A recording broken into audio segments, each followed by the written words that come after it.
Main tawar sambil cerita horor.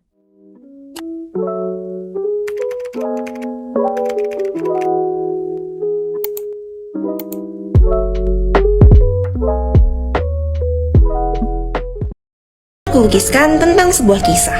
Jadi, beberapa minggu belakangan ini ada kejadian yang nyeremin banget terjadi di ruangan ICU sebuah rumah sakit. Jadi gini, beberapa pasien yang berbeda selalu meninggal di kamar yang sama, tempat tidur yang sama, dan dengan waktu yang sama juga, yaitu di hari Jumat jam setengah 8 pagi. Semuanya selalu tutup usia di waktu dan tempat yang sama, terlepas dari perbedaan latar belakang penyakit, jenis kelamin, dan juga usia. Mengetahui hal ini, para dokter dan tenaga kesehatan merasa bingung.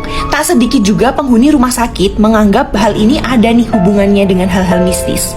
Ada juga beberapa yang menyarankan untuk memanggil paranormal. Tapi sebelum itu, karena kejadian tersebut selalu terjadi di tempat dan waktu yang sama, semua dokter pun memutuskan untuk menyelidiki sendiri terlebih dahulu kenapa hal ini bisa terjadi. Akhirnya nih, di hari Jumat pagi, semua dokter berkumpul dan ada pasien baru yang ditempatkan di ruangan ICU keramat itu. Semua alat pernapasan dan berbagai alat bantu medis sudah tersambung dari tubuh pasien ke monitor. Sebagian dokter udah baca-baca doa, sebagian lainnya membawa serta benda suci sesuai dengan agama mereka masing-masing untuk menghalau sesuatu yang jahat.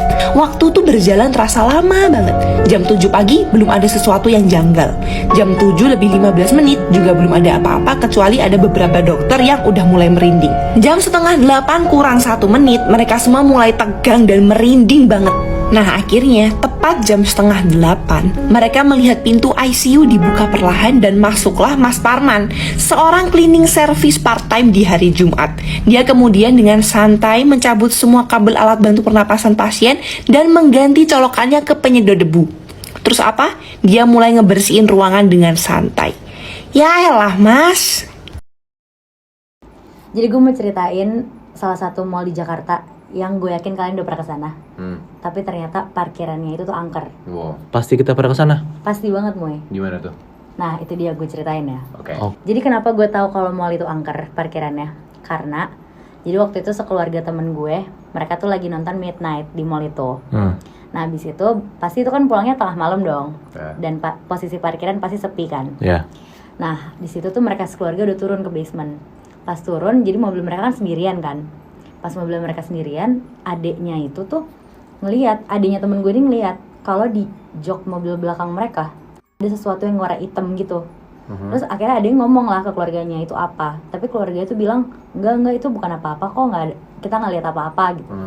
Terus habis itu tuh akhirnya mereka sekeluarga masuklah ke mobilnya. Pas masuk ke mobilnya, satu keluarga udah masuk, adeknya ini tuh nggak mau masuk, tetap diem di luar mobil sendirian. Nah habis itu akhirnya kakaknya tuh ngomong kan, Dek ayo dek masuk gitu. Terus habis itu adeknya tuh tetap diem. Tapi adeknya tuh tiba-tiba nari-nari sambil ngomong Nunu, Nunu. Anjing. Wah. Nunu siapa? Nggak tahu juga mau itu siapa. Berarti adanya kesurupan? Iya, adeknya tuh kesurupan. Anjing. Terus habis itu udahlah, akhirnya adeknya dibantuin sama satpam-satpam di sana. Bener-bener dibantuin, akhirnya sampai udah keluar. Akhirnya mereka sekeluarga mutusin nggak mau lagi ke mall itu. Nah, mall itu adalah Gandaria City.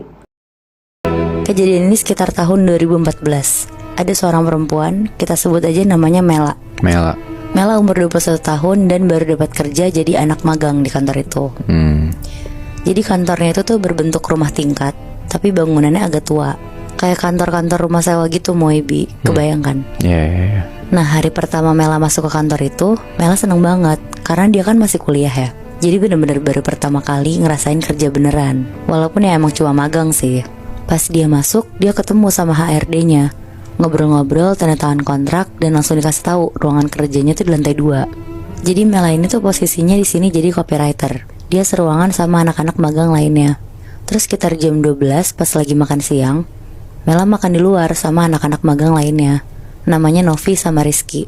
Pas lagi makan siang ya biasalah ngobrolin tentang bos-bos di kantor yang galak, sama ada beberapa tentang kerjaan juga.